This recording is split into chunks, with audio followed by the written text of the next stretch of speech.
नमस्कार, स्वागत है आपका मेरे YouTube चैनल पर। मैं हूं आपके साथ अनामिका सिंह काली और आज हम बात करने वाले हैं बिहार चुनाव की। ऐसा लगता है कि जैसे बिहार चुनाव में गठबंधन की गांठें खुल गई हैं और रिश्ते जो बड़ा भाई और छोटा भाई के थे उसमें भी बहुत हद तक दरार पड़ गई है। ऐसा इसलिए क्योंकि बिहार चुनाव में पहले चरण की वोटिंग के लिए नामांकन के लिए सिर्फ और सिर्फ 24 घंटे बचे हुए हैं, लेकिन अब तक सीटों की शेयरिंग को लेकर फॉर्मूला सामने नहीं आ पाया है। इस बीच बड़ी बात यहां पर यह है कि बिना सीट शेयरिंग के फॉर्मूले के ही और बिना ऐलान के ही आरजेडी की ओर से अपने प्रत्याशियों को सिंबल बांटे जाने शुरू हो गए हैं और इसी वजह से यह माना जा रहा है कि कांग्रेस से या फिर बाकी दलों से, घटक दलों से, चाहे मुकेश सहनी की पार्टी वीआईपी हो, चाहे माले दल हो, सबसे अभी तक बातचीत बन नहीं पाई है और राजद ने बिना रायशुमारी के सिंबल बांटने शुरू कर दिए हैं। हालांकि 3 दिन पहले तेजस्वी यादव दिल्ली भी आए थे और उनकी मीटिंग भी फिक्स थी यहां पर, तो लगा था ऐसा कि जैसे बातचीत के बाद महागठबंधन में सीट शेयरिंग का जो फॉर्मूला है वो साफ हो जाएगा। लेकिन तेजस्वी यादव यहां से खाली हाथ लौटे, पटना पहुंचे और पटना पहुंचने के साथ ही उनकी आपस के नेताओं के साथ ही मुलाकातें का दौर शुरू हुआ और मीटिंग वगैरह होने लगी। अब तक जब 6 नवंबर को फर्स्ट फेज की वोटिंग होनी है और 6 नवंबर को वोटिंग के लिए नामांकन की प्रक्रिया शुरू होने वाली है महज एक दिन के बाद, लेकिन अब तक कांग्रेस को कितनी सीटें दी जाएंगी, कितनी वीआईपी को दी जाएंगी, कितनी बाकी घटक दलों को दी जाएंगी, ये कुछ भी साफ नहीं हो पाया है। और इसीलिए कहा जा रहा है कि क्या बिहार चुनाव में गठबंधन क्या टूट के कगार पर पहुंच गया है। हालांकि तेजस्वी यादव की ओर से या उनके दल के बाकी लोगों की ओर से बार बार ये कहा जा रहा है कि सब कुछ तय है, ऐलान कर दिया जाएगा, सब कुछ साफ हो चुका है, ऐलान कर दिया जाएगा। लेकिन आखिर कब?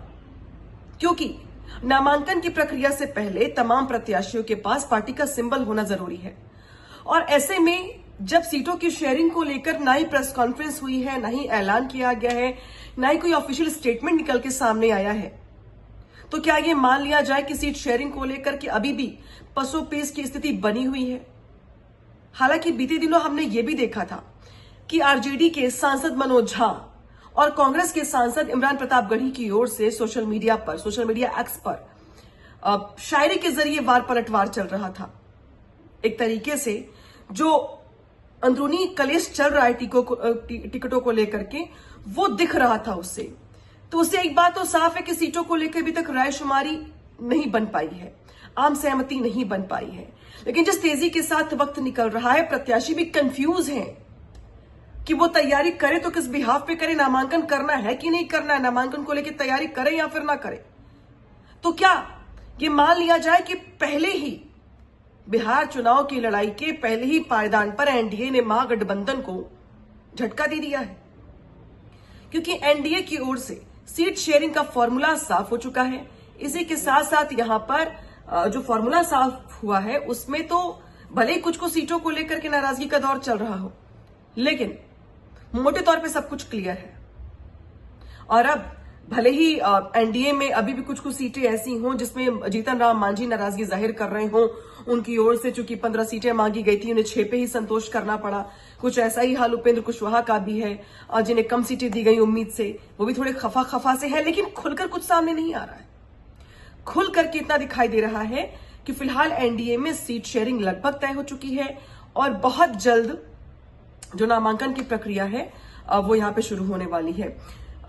अमित शाह डेरा डालने वाले हैं 4 दिनों के लिए और ये भी कहा गया है कि जो भी एनडीए के मुख्यमंत्री हैं या बड़े नेता हैं उनकी मौजूदगी में प्रत्याशियों का नामांकन करवाया जाएगा, ताकि बिहार में एकता का संदेश देने के साथ साथ एनडीए की ताकत की झलक दिखाई दे। उधर प्रधानमंत्री मोदी 20 से 25 रैलियां करने वाले हैं। इधर टिकटों को लेकर सब कुछ फाइनल हो चुका है, नामांकन की तैयारी की जा रही है। उधर महागठबंधन में सिर्फ बैठकों का दौर चल रहा है, कुछ भी साफ नहीं हो पाया है और आरजेडी के सामने चुनौती सिर्फ और सिर्फ कांग्रेस के साथ ही दिखाई नहीं दे रही है। आरजेडी में अंदरूनी कलेश भी दिखाई दे रहा है, क्योंकि एक तरफ तो उनकी मुकेश सहनी की पार्टी वीआईपी से या लेफ्ट पार्टियों से बातचीत चल रही है, अभी तक कुछ ऐसा साफ नहीं हो पाया है, लेकिन दूसरी ओर उनके खुद के भी आरजेडी के बहुत सारे विधायक ऐसे सिटिंग एमएलए ऐसे हैं जिनको लेकर रसाकसी चल रही है। बीते कई दिनों से राबड़ी देवी की आवाज के बाहर कार्यकर्ताओं का प्रदर्शन चल रहा है, प्रोटेस्ट चल रहा है, नाराजगी जाहिर की जा रही है। कुछ लोग ये चाहते हैं कि जो सिटिंग एमएलए उनको टिकट ना दिया जाए क्योंकि उन्होंने क्षेत्र में कोई काम ही नहीं किया है।